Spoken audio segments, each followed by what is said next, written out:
Meeting ಮುಕ್ತಾಯ ಆಗಿದೆ. ಸಭೆ ಮುಗಿಸಿ ಮೈಸೂರಿಗೆ ಹೊರಟಿದ್ದಾರೆ ಸಿಎಂ ಸಿದ್ದರಾಮಯ್ಯ. ಎಮರ್ಜೆನ್ಸಿ ಮೀಟಿಂಗ್ಗೆ ಕರೆದು ಮೀಟಿಂಗ್ ಮುಗಿಸಿ ಈಗ ಅಲ್ಲಿಂದ ಹೊರಟಿದ್ದಾರೆ. ಕಾವೇರಿ ನಿವಾಸದಲ್ಲೇ ಡಿಸಿಎಂ ಗೃಹ ಸಚಿವರು ಚರ್ಚೆ ಮಾಡ್ತಾ ಇದ್ದಾರೆ. ಆದರೆ ಮುಖ್ಯಮಂತ್ರಿಗಳು ಹೊರಟಿದ್ದಾರೆ. ಸಭೆ ಮುಗಿಸಿ ಮೈಸೂರಿಗೆ ಹೊರಟಿದ್ದಾರೆ ಸಿಎಂ ಅನ್ನೋದು ಈ ಸದ್ಯದ ಅಪ್ಡೇಟ್. ಸಿಎಂ ಹೊರಟ ಬಳಿಕವೂ ಕೂಡ ಡಿಸಿಎಂ ಹಾಗೆ ಹೋಮ್ ಮಿನಿಸ್ಟರ್ ಸಚಿವರು ಅಲ್ಲೇ ಮೀಟಿಂಗ್ ಮಾಡ್ತಾ ಇದ್ದಾರೆ. ಗೃಹ ಕಚೇರಿ ಕಾವೇರಿಯಲ್ಲಿ, ಮುಖ್ಯಮಂತ್ರಿಗಳ ನಿವಾಸ ಕಾವೇರಿಯಲ್ಲಿ ಮೀಟಿಂಗ್ ಮಾಡ್ತಾ ಇದ್ರೆ ಮುಖ್ಯಮಂತ್ರಿಗಳು ಸಭೆ ಮುಗಿಸಿ ಹೊರಟಿದ್ದಾರೆ ಎನ್ನುವ ಮಾಹಿತಿ ಲಭ್ಯ ಆಗ್ತಾ ಇದೆ.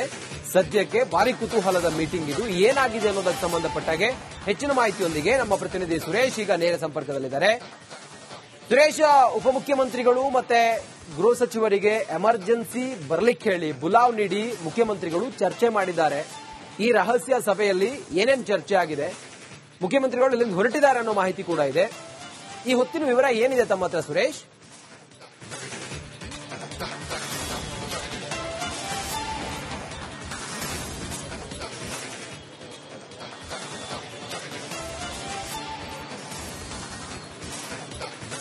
ಎಸ್ ರಂಜಿತ್, ಇವತ್ತಿನ ಒಂದು ಮಹತ್ವದ ಬೆಳವಣಿಗೆ ಅನ್ನೋ ರೀತಿಯಲ್ಲಿ ಇವತ್ತು ಮುಖ್ಯಮಂತ್ರಿ ಸಿದ್ದರಾಮಯ್ಯನವರು ಮೈಸೂರು ಪ್ರವಾಸವನ್ನ ಕೈಗೊಂಡಿದ್ರು. ಆದರೆ ಈ ಮೈಸೂರಿನ ಪ್ರವಾಸಕ್ಕೆ ಹೊರಡುವಂತಹ ಕೆಲವೇ ಒಂದು ಅರ್ಧ ಗಂಟೆಗಳ ಮುಂಚೆ ಡಿಸಿಎಂ ಹಾಗೇನೆ ಹೋಮ್ ಮಿನಿಸ್ಟರ್ ಪರಮೇಶ್ವರ್ ಹಾಗೇನೆ ಸಿಎಸ್ ಶಾನ್ ರಜನೀಶ್ ಅವರಿಗೆ ತುರ್ತು ಬುಲಾವ್ ಮೇರೆಗೆ ಕರೆದು ಸಭೆಯನ್ನ ನಡೆಸಿರ್ತಕ್ಕಂಥದ್ದು.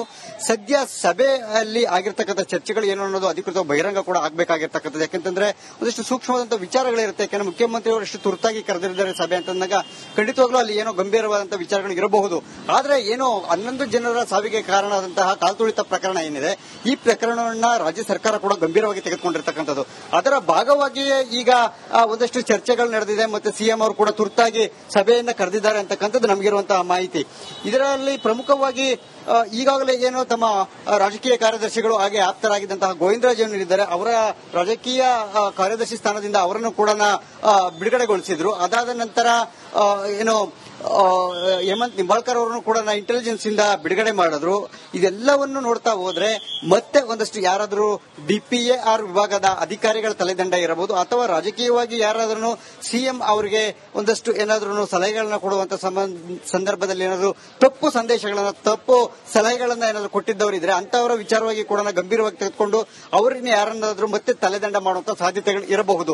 ಇವತ್ತು ಯಾಕೆಂತಂದ್ರೆ ಚೀಫ್ ಸೆಕ್ರೆಟರಿ ಅವರು ಕೂಡ ಬಂದಿದ್ದಾರೆ ಅಂತಂದಾಗ ಸಹಜವಾಗಿ ಏನೋ ಒಂದು ಅಧಿಕಾರಿಗಳ ವಲಯದಲ್ಲಿ ಆಗಿರ್ತಕ್ಕಂಥ ಎಡವಟ್ಟುಗಳಿರಬಹುದು, ಅಥವಾ ಅಧಿಕಾರಿ ವಲಯದಲ್ಲಿ ಆಗಬೇಕಾದಂತಹ ಸುಧಾರಣೆಗಳ ಬಗ್ಗೆ ಕೂಡ ಚರ್ಚೆ ಆಗಿರಬೇಕಂತದ್ದು. ಒಂದು ಗೃಹ ಸಚಿವರು ಮತ್ತು ಡಿಸಿಎಂ ಬಂದಿದ್ದಾರೆ ಅಂತಂದಾಗ ಬೇರೆ ಯಾವುದೇ ಇಲಾಖೆ ಸಚಿವರುಗಳು ಇಲ್ಲ.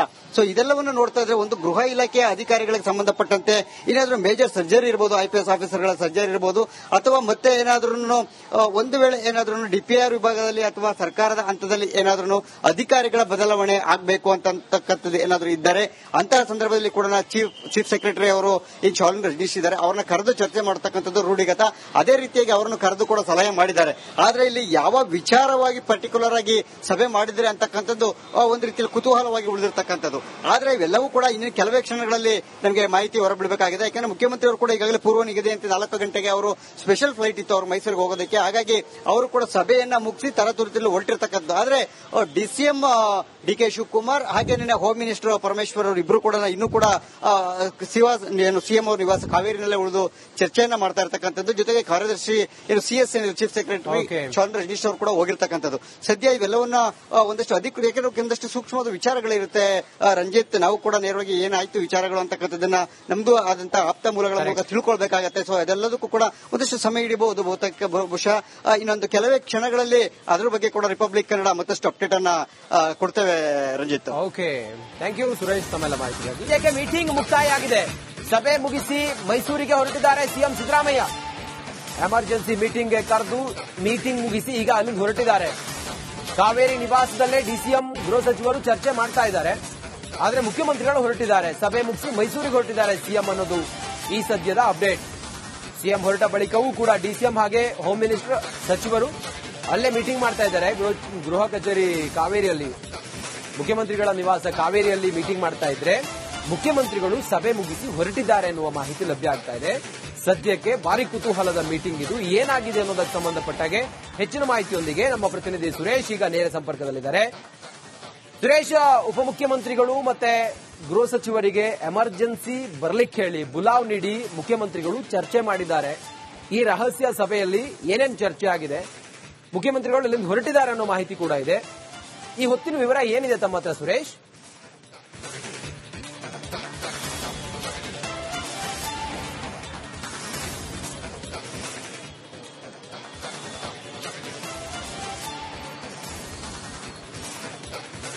ಎಸ್ ರಂಜಿತ್, ಇವತ್ತಿನ ಒಂದು ಮಹತ್ವದ ಬೆಳವಣಿಗೆ ಅನ್ನೋ ರೀತಿಯಲ್ಲಿ ಇವತ್ತು ಮುಖ್ಯಮಂತ್ರಿ ಸಿದ್ದರಾಮಯ್ಯನವರು ಮೈಸೂರು ಪ್ರವಾಸವನ್ನ ಕೈಗೊಂಡಿದ್ರು. ಆದರೆ ಈ ಮೈಸೂರಿನ ಪ್ರವಾಸಕ್ಕೆ ಹೊರಡುವಂತಹ ಕೆಲವೇ ಒಂದು ಅರ್ಧ ಗಂಟೆಗಳ ಮುಂಚೆ ಡಿಸಿಎಂ ಹಾಗೇನೆ ಹೋಮ್ ಮಿನಿಸ್ಟರ್ ಪರಮೇಶ್ವರ್ ಹಾಗೇನೆ ಸಿಎಸ್ ಶಾನ್ ರಜನೀಶ್ ಅವರಿಗೆ ತುರ್ತು ಬುಲಾವ್ ಮೇರೆಗೆ ಕರೆದು ಸಭೆಯನ್ನ ನಡೆಸಿರ್ತಕ್ಕಂಥದ್ದು.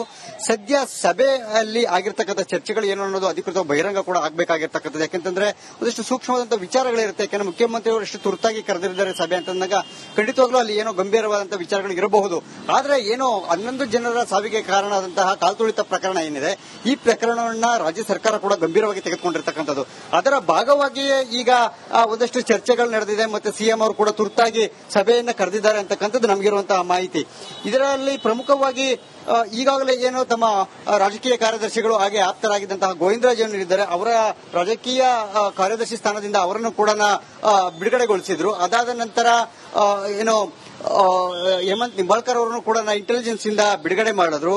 ಇದೆಲ್ಲವನ್ನು ನೋಡ್ತಾ ಹೋದ್ರೆ ಮತ್ತೆ ಒಂದಷ್ಟು ಯಾರಾದರೂ ಡಿಪಿಎಆರ್ ವಿಭಾಗದ ಅಧಿಕಾರಿಗಳ ತಲೆದಂಡ ಇರಬಹುದು, ಅಥವಾ ರಾಜಕೀಯವಾಗಿ ಯಾರಾದ್ರೂ ಸಿಎಂ ಅವರಿಗೆ ಒಂದಷ್ಟು ಏನಾದ್ರೂ ಸಲಹೆಗಳನ್ನ ಕೊಡುವಂತ ಸಂದರ್ಭದಲ್ಲಿ ಏನಾದರೂ ತಪ್ಪು ಸಂದೇಶಗಳನ್ನ, ತಪ್ಪು ಸಲಹೆಗಳನ್ನ ಏನಾದರೂ ಕೊಟ್ಟಿದ್ದವರಿದ್ರೆ ಅಂತವರ ವಿಚಾರವಾಗಿ ಕೂಡ ಗಂಭೀರವಾಗಿ ತೆಗೆದುಕೊಂಡು ಅವರನ್ನ ಯಾರನ್ನಾದ್ರೂ ಮತ್ತೆ ತಲೆದಂಡ ಮಾಡುವಂತ ಸಾಧ್ಯತೆಗಳು ಇರಬಹುದು.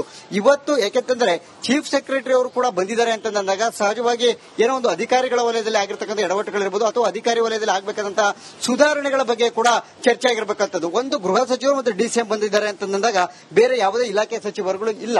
ಸೊ ಇದೆಲ್ಲವನ್ನು ನೋಡ್ತಾ ಇದ್ರೆ ಒಂದು ಗೃಹ ಇಲಾಖೆಯ ಅಧಿಕಾರಿಗಳಿಗೆ ಸಂಬಂಧಪಟ್ಟಂತೆ ಏನಾದರೂ ಮೇಜರ್ ಸರ್ಜರಿ ಇರಬಹುದು, ಐಪಿಎಸ್ ಆಫೀಸರ್ಗಳ ಸರ್ಜರಿ ಇರಬಹುದು, ಅಥವಾ ಮತ್ತೆ ಏನಾದ್ರೂ ಒಂದು ವೇಳೆ ಏನಾದ್ರೂ ಡಿಪಿಆರ್ ವಿಭಾಗದಲ್ಲಿ ಅಥವಾ ಸರ್ಕಾರದ ಹಂತದಲ್ಲಿ ಏನಾದ್ರೂ ಅಧಿಕಾರಿಗಳ ಬದಲಾವಣೆ ಆಗಬೇಕು ಅಂತಕ್ಕಂಥದ್ದು ಏನಾದರೂ ಇದ್ದರೆ ಅಂತಹ ಸಂದರ್ಭದಲ್ಲಿ ಕೂಡ ಚೀಫ್ ಸೆಕ್ರೆಟರಿ ಅವರು ಈ ಶಾನ್ ರಜನೀಶ್ ಇದ್ದಾರೆ, ಅವರನ್ನ ಕರೆದು ಚರ್ಚೆ ಮಾಡತಕ್ಕಂಥದ್ದು ರೂಢಿಗತ. ಅದೇ ರೀತಿಯಾಗಿ ಅವರನ್ನು ಕರೆದು ಕೂಡ ಸಲಹೆ ಮಾಡಿದ್ದಾರೆ. ಆದ್ರೆ ಇಲ್ಲಿ ಯಾವ ವಿಚಾರವಾಗಿ ಪರ್ಟಿಕ್ಯುಲರ್ ಆಗಿ ಸಭೆ ಮಾಡಿದ್ರೆ ಅಂತಕ್ಕಂಥದ್ದು ಒಂದು ರೀತಿಯಲ್ಲಿ ಕುತೂಹಲವಾಗಿ ಉಳಿದಿರ್ತಕ್ಕಂಥದ್ದು.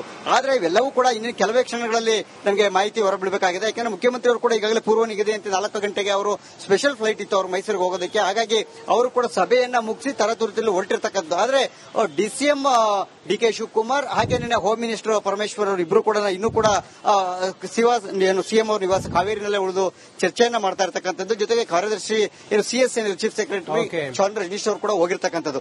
ಸದ್ಯ ಇವೆಲ್ಲವನ್ನ ಒಂದಷ್ಟು ಅಧಿಕೃತ, ಯಾಕೆಂದ್ರೆ ಒಂದಷ್ಟು ಸೂಕ್ಷ್ಮವಾದ ವಿಚಾರಗಳಿರುತ್ತೆ ರಂಜಿತ್. ನಾವು ಕೂಡ ನೇರವಾಗಿ ಏನಾಯ್ತು ವಿಚಾರಗಳು ಅಂತಕ್ಕಂಥದ್ದನ್ನ ನಮ್ದು ಆದಂತಹ ಆಪ್ತ ಮೂಲಗಳ ಮೂಲಕ ತಿಳ್ಕೊಳ್ಬೇಕಾಗತ್ತೆ. ಸೊ ಅದೆಲ್ಲದಕ್ಕೂ ಕೂಡ ಒಂದಷ್ಟು ಸಮಯ ಹಿಡಿಬಹುದು. ಬಹುಶಃ ಇನ್ನೊಂದು ಕೆಲವೇ ಕ್ಷಣಗಳಲ್ಲಿ ಅದರ ಬಗ್ಗೆ ಕೂಡ ರಿಪಬ್ಲಿಕ್ ಕನ್ನಡ ಮತ್ತಷ್ಟು ಅಪ್ಡೇಟ್ ಅನ್ನ ಕೊಡ್ತೇವೆ Ranjith. Okay, thank you Suresh ತಮ್ಮೆಲ್ಲ ಮಾಹಿತಿಗಾಗಿ.